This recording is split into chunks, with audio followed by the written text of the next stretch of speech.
Good evening, everyone. Mike Palmer from Know Your Rights Group and Success Coaching International with another extremely important live video update tonight.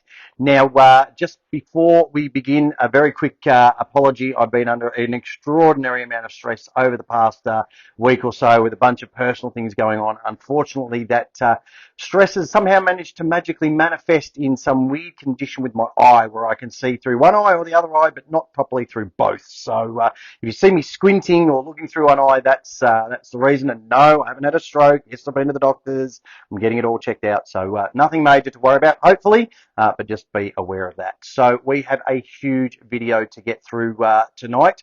So the show must go on. So let's get straight into it. Now, the big breaking news, of course, of not only tonight but this week is the fact that Albo and his cronies have rushed the Digital ID Act through Parliament with little to no debate, and that obviously has some very, very serious ramifications. And here's what the One Nation Party is saying about that and what they're asking people to do. So this is an email that's been forwarded on to me at least a dozen times over the course of today. It's from Pauline Hanson's One Nation, and it says, "Dear whoever, there is seriously concerning news from the Senate this evening.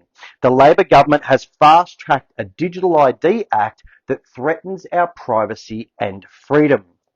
Labor's digital ID system will combine personal information like driver's licenses, Medicare and more into a single digital profile controlled by the Labor government. It's a concerning shift towards more intrusive surveillance and control rushed through the Senate without adequate debate or transparency.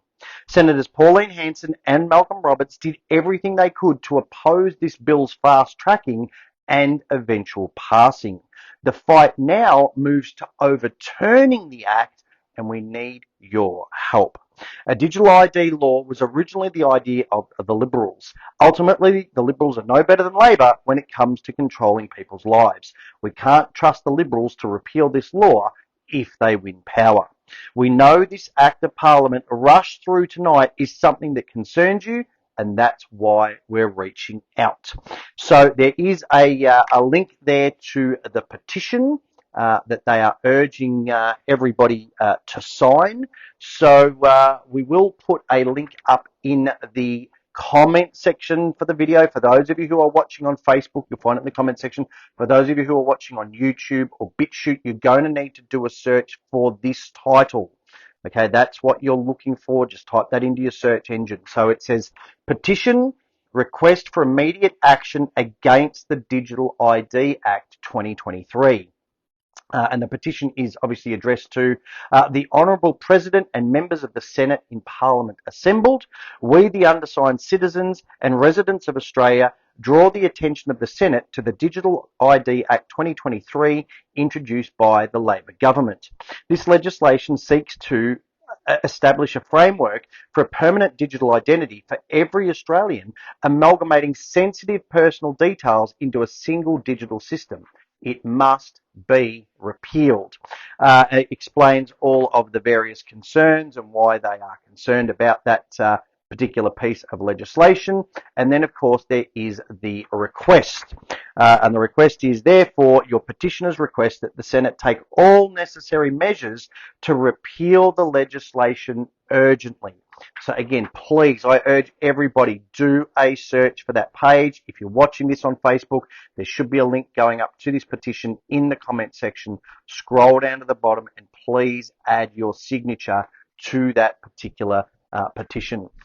This is extremely important now, and we need people to take action. Now, the government, of course, as they tend to do, are claiming that they will be making the digital ID voluntary. Now, if you honestly, genuinely believe that, you're probably sitting there wearing a mask right now. So this is an industry article that's come out where the government has claimed that they're going to make it all voluntary. And this, of course, is their spin. So it's entitled, "Government will make digital ID voluntary. Hopes amendments will smooth the way for legislation." The government has accepted Coalition and Greens calls for its digital ID to be made explicitly voluntary, with Finance Minister Katie Gallagher announcing amendments to the digital ID bill that will be brought to the Senate this week. The voluntary requirement was proposed earlier this month in dissenting reports to the Senate committee examining the bill. Gallagher said an amendment will confirm this and provide assurance that the government will support other easy-to-use ID verifications to access services. Those who do not want a digital ID would also not be disadvantaged. Yeah, right. Okay. As a privacy protection, Gallagher said people who deactivate their digital IDs will be protected from having them reactivated without their knowledge. I would strongly suggest that nobody gets it activated in the first place. The Australian Information Commissioner will regulate data destruction requirements for the Australian Government digital ID system service providers. Law enforcement agencies will have to be transparent in attempts to access personal information held by digital ID providers. Because, of course, that always happens, doesn't it? The authorities are always transparent in everything that they do. Gallagher said law enforcement agencies and bodies that access or seek to access personal information must report annually to the Attorney General, and the Attorney General must report to Parliament. But what exactly do they have to report? That's the key, and that's what they're not telling you here. Finally, the legislation will stipulate a phased rollout to guarantee that the system will be expanded to private sector entrants within 2 years of the commencement of the Act. So this is what's going on right now. And I will state here and now, for the record, mark down today's date, and I will say quite openly that it is my honest belief that the digital ID will be about as voluntary as the COVID jabs were. Okay, yes, technically they will be voluntary, but they will slowly but surely ostracize completely anyone who hasn't signed up for the digital ID, and ultimately they will make it nigh on impossible for people to function properly in society without it. So please be sure to sign that petition, okay, and also just bombard your members of parliament with emails, my will letters, all those sorts of things, telling them exactly what you think of this fast-tracked legislation.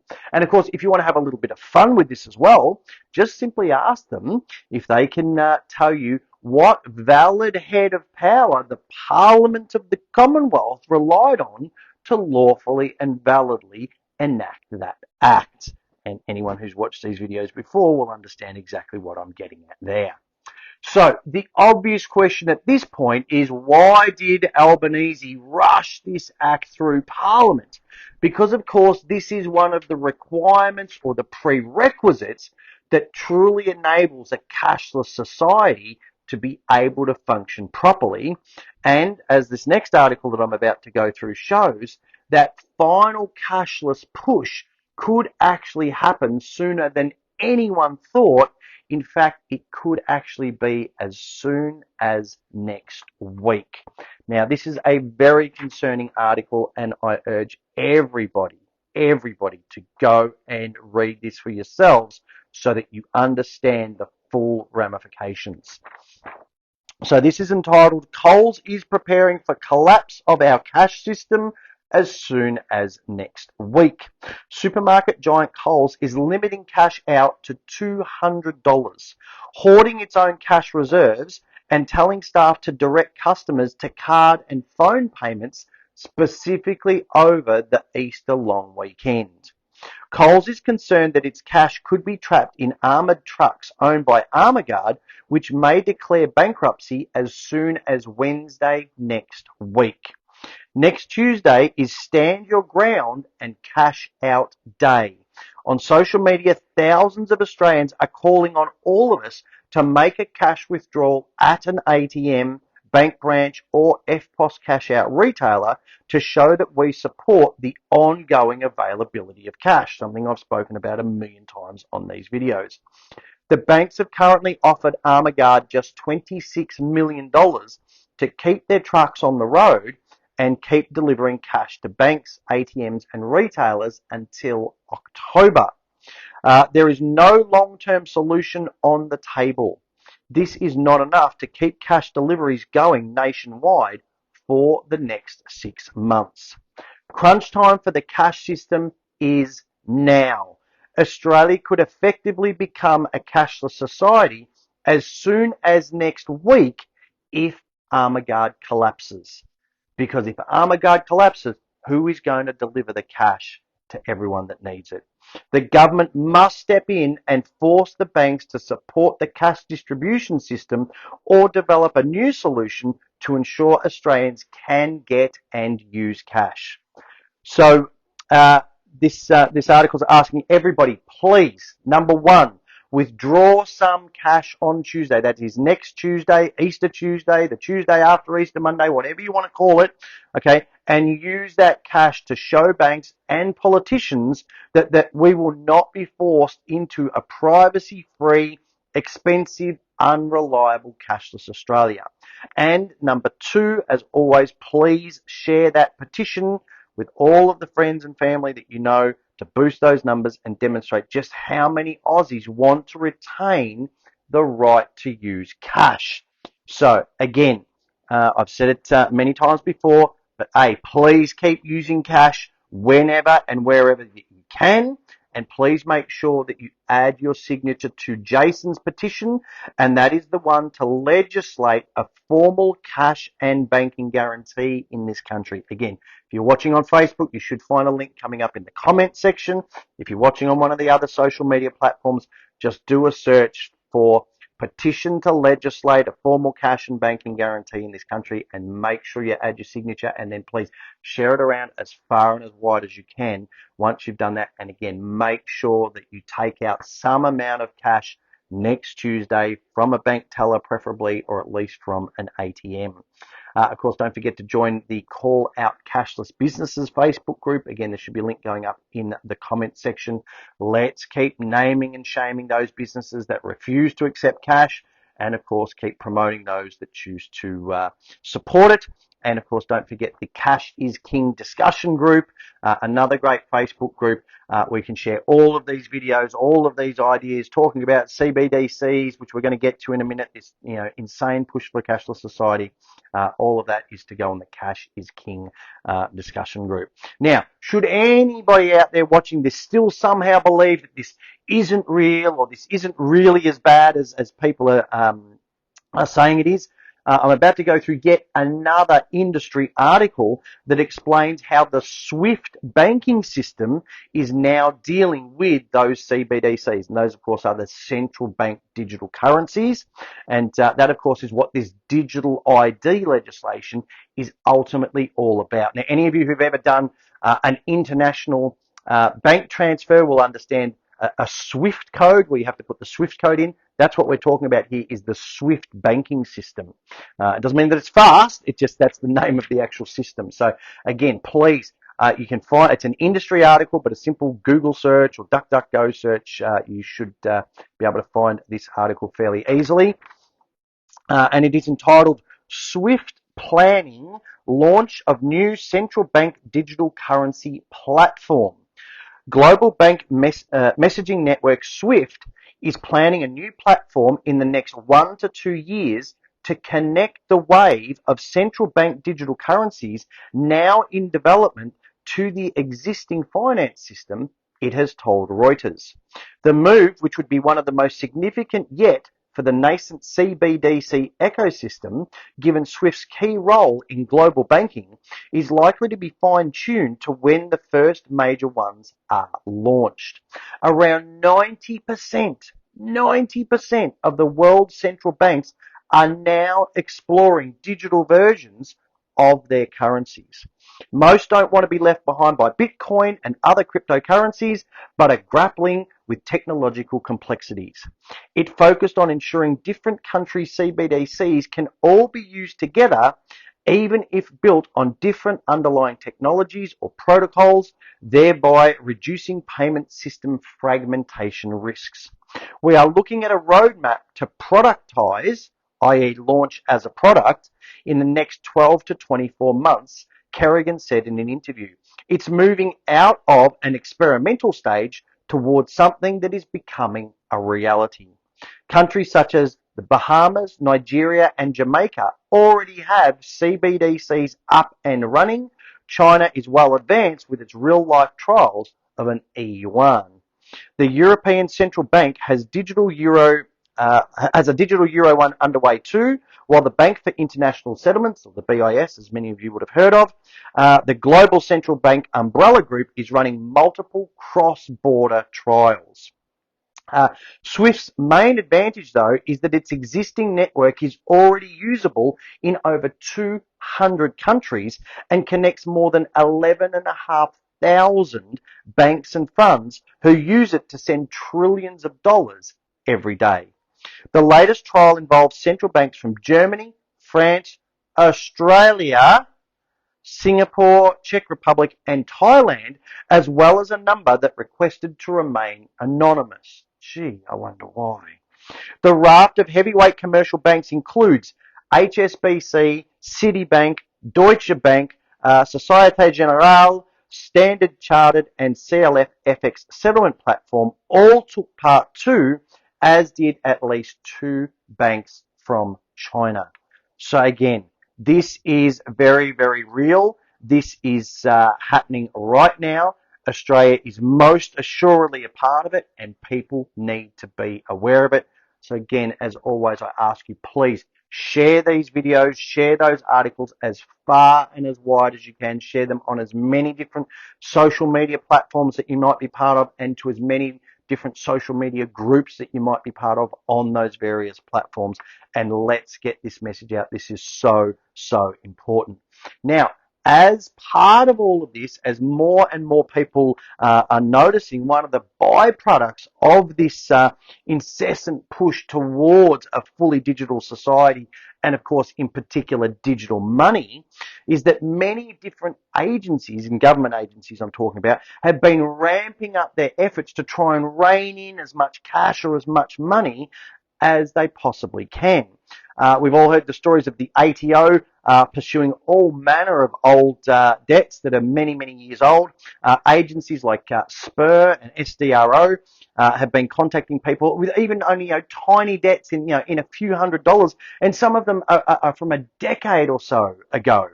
Basically what they're trying to do is just get as much cash and money out of people, out of society as possible, to make that switch over to the digital currency as quick and as smooth as they possibly can. Now, of course, they're not just, stopping at pursuing old debts. They're desperately trying to create new debts as well. And of course, being Easter time, the revenue raising goons are of course out in force with the various Easter blitzes that are on in most states around the country. Now, I actually did just a very quick online search, and there's a whole bunch of articles around the country. I'm not going to read all the articles, but I'm just going to show you how many different titles and little tidbits there are, all talking about this Easter Blitz this year in particular. Usually there's one or two that you get from one or two states, but this one from the Mercury. Drive like a cop is following you. Tas Police's Easter safety message. Tasmanian police will be all over the state's highways and back roads this Easter long weekend in the interests of road safety. Courier Mail. Queensland's road fatality shame. State tracking towards horror record. 66 people have died on Queensland's roads in the first 86 days of the year, in a 30% increase from last year, harrowing new statistics have revealed. So here you have Spur chasing up people for 10-year-old debts for a couple $100, all the while the road toll is going up by significant amounts. It clearly shows that this revenue-raising road safety rubbish simply does not work. The Daily Advertiser. Maximum highway patrol vehicles to take to Riverina roads. Those contemplating breaking the law on Riverina roads this Easter long weekend are being told to think again as police prepare to disperse the maximum number of highway patrol vehicles across the region. Queensland Police again. Police, and this is from the actual Queensland Police website. Police launch Easter Road Safety Blitz. Extra police will be out in force on Queensland roads as officers ramp up their road safety operations over the Easter school holidays. Police will be targeting drivers who are speeding and those driving under the influence of drugs and alcohol as the current road toll surpasses this time last year by 15. The Standard. Police aim to drive down Easter Road toll after 2 lives lost last year. Police will blitz main arterial roads and tourist hotspots across the southwest over the Easter long weekend after 2 lives were lost at the same time last year. And finally, 7 News in Sydney. Police are just hours away from launching their annual Easter Road Blitz with double demerit points in force from midnight. Traffic managers will use drones to monitor a mass exodus from Sydney tomorrow, with many planning an early getaway for the long weekend. Okay, so they are going to be out there in full force, so be warned, be forewarned, be forearmed, be prepared. Now, despite all of those various titles and articles that I read out before, the one that made me shake my head the most was this one from Victoria. And I don't even know where to start with this insanity, but by all means have a look and just see the rubbish that they are spilling out there. Top road cop truly sorry after caught speeding in Melbourne. One of Victoria's leading road police officers has apologised after he was caught speeding in Melbourne's inner suburbs last month. Roads Policing Assistant Commissioner Glenn Weir was detected travelling, are you ready for it? Hold on to your horses, 58 kilometres an hour in a 50 kilometre zone by a mobile speed camera on Manningham Street in Parkville about 10:55 a.m. on February 29.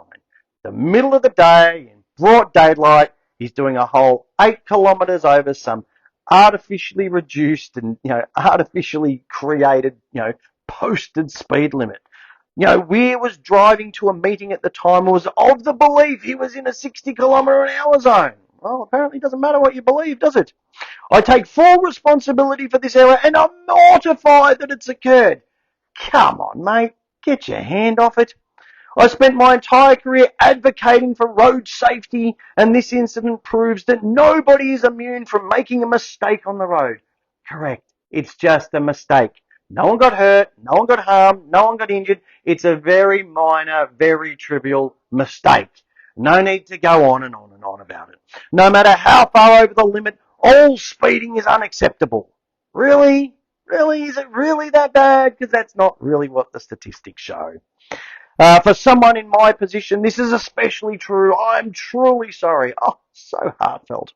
The state recorded a horror road toll last year with 295 lives lost, up 57 compared with 2022. So once again, all of this, safety enforcement and, speeding fines and all the rest of it have done absolutely nothing to curb the road toll. How many people died doing 58 in a 50 zone? I wonder. I'm going to guess not many. He said there was no excuse for his actions and he was embarrassed. Embarrassed that he got caught, maybe. I often say we all need to be better on the roads and I'm a living example of that, he said. I genuinely thought it was a 60 kilometre an hour zone as I always set my cruise control to under the limit but made a mistake. Really? Seriously? Who uses cruise control in a 60 kilometre an hour zone? Maybe on a freeway or a highway, but in a 60k zone, cruise control, really? I'm not buying it.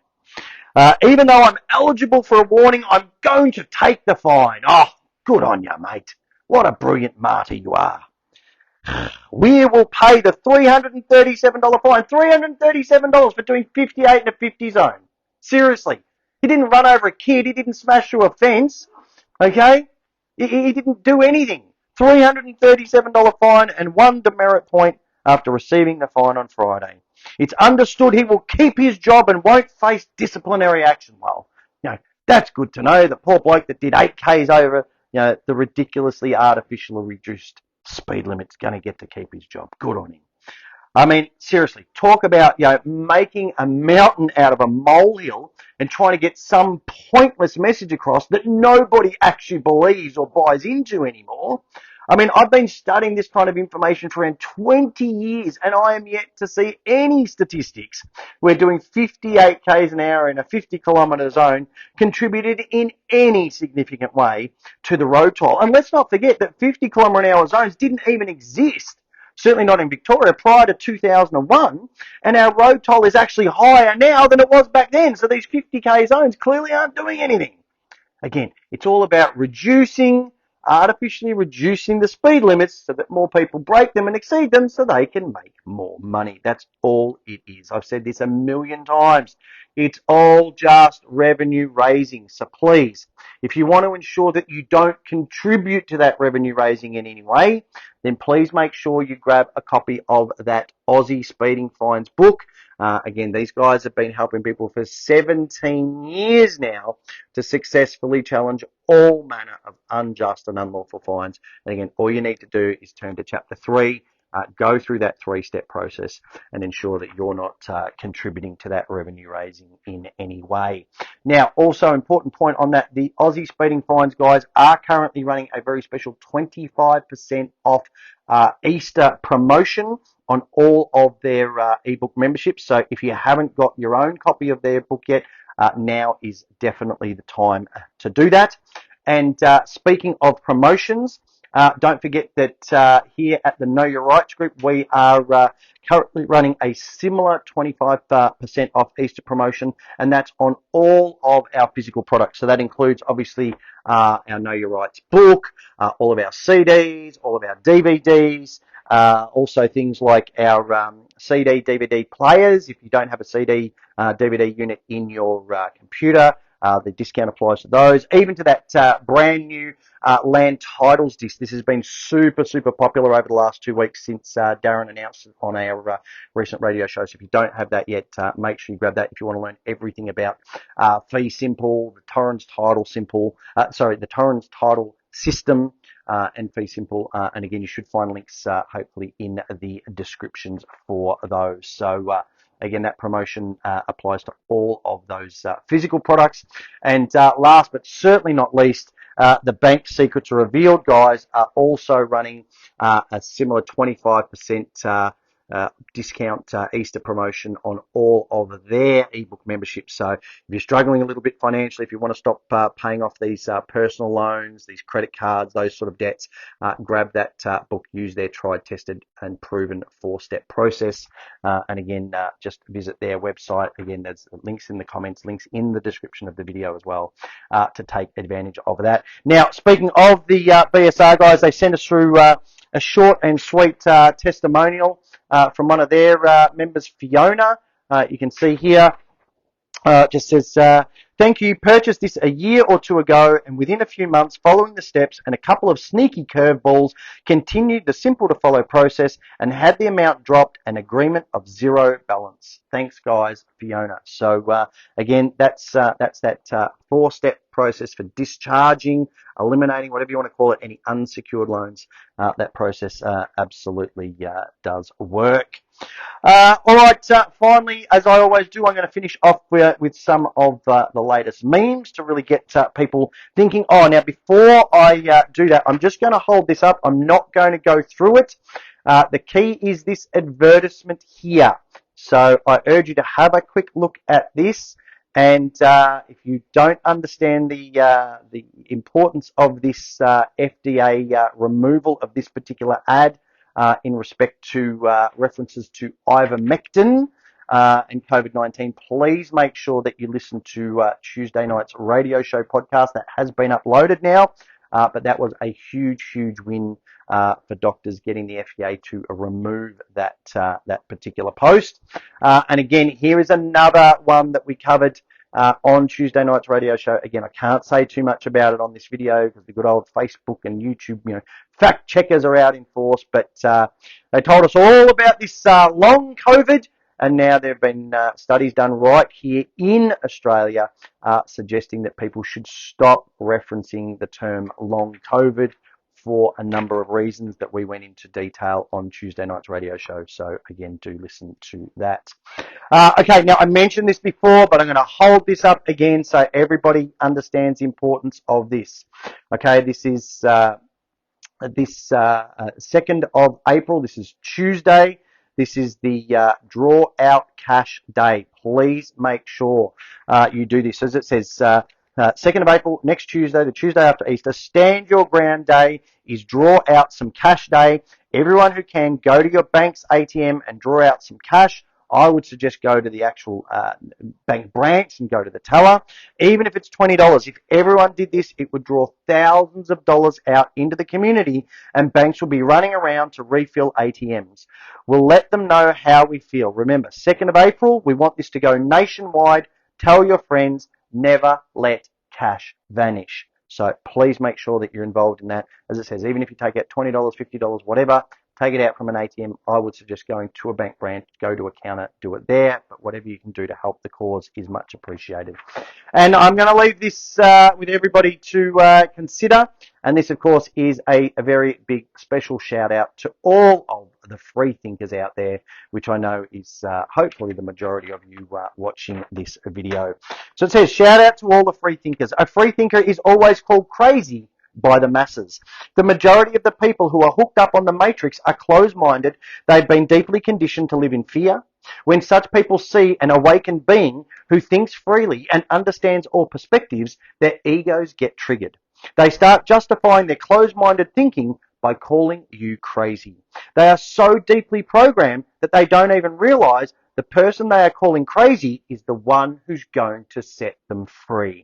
A free thinker never impresses others. They break people's beliefs and speak the truth. So I hope that the majority of you out there watching this video can relate to that and are indeed free thinkers. So I'm going to leave things there for tonight. As always, I do urge you to make use of all of the various resources that are available to you to please get informed. Let's really get fired up, especially this week after this video, and let's really get proactive because the time is now. This is so, so important. As always, these videos are completely free to watch. You'll find them on our YouTube channel, on the videos tab on our Facebook page, and also on our BitChute channel. Of course, there's plenty of free information on our website, on all of the other websites that we recommend. Our radio shows, again, completely free to listen to every Tuesday night. Just a reminder, of course, there's no live video on Sunday night being Easter Sunday. On that point, I would like to wish everybody out there, all of you watching and all of your families, a very, very happy and safe Easter. We will be back, of course, on Tuesday night. We're going to have another very, very big, very, very important radio show on Tuesday night. So please do make sure you tune in for that. Of course, if you want to go above and beyond all of that, we do recommend those books that I mentioned just before. That, of course, is our Know Your Rights book, the essential step-by-step manual for understanding and exercising your rights. That Aussie speeding fines book that I've spoken about many, many times for challenging all types of unjust and unlawful fines. And, of course, that Bank Secrets Revealed book, not only to discharge those debts, but also to learn the truth about the mortgage fraud that the banks commit and the concept of fractional reserve banking. Everything that you need to know is in that book. Again, you can get these individually. There's links in the description. It's 25% off on all of those over the Easter period. You can get them as part of a combo pack. You save even more. Again, you can still get the 25% off the combo packs or even some of our larger packs as well. You get the tote bags thrown in, no extra cost. There's a little bit of an extra bonus. Don't forget, we do still have our Know Your Rights caps and beanies available. So again, great to wear around. People see the logo, they come up, they have a chat. Great way to meet like-minded people. Again, all of these are all subject to that 25% off Easter promotion. And most importantly, of course, our home study course, which is a complete recording of one of our 2.5-day live events. It's over 17 DVDs, a CD with all the documents that we actually use ourselves, 3 custom-made workbooks with spaces to write notes next to every single slide from every single presentation. Pause, rewind, fast forward in the comfort of your own home at your own pace. It is a resource that you'll come back to again and again and again. Again, you'll find links in the description, links in the comments, and with that Easter promotion, you can get that at a further 25% off as well. So I'm going to leave things there. I hope you all have a fantastic Easter. Have a great long weekend, and we will speak to you next Thursday night, and of course on Tuesday for our radio show. Until then, take care, everyone.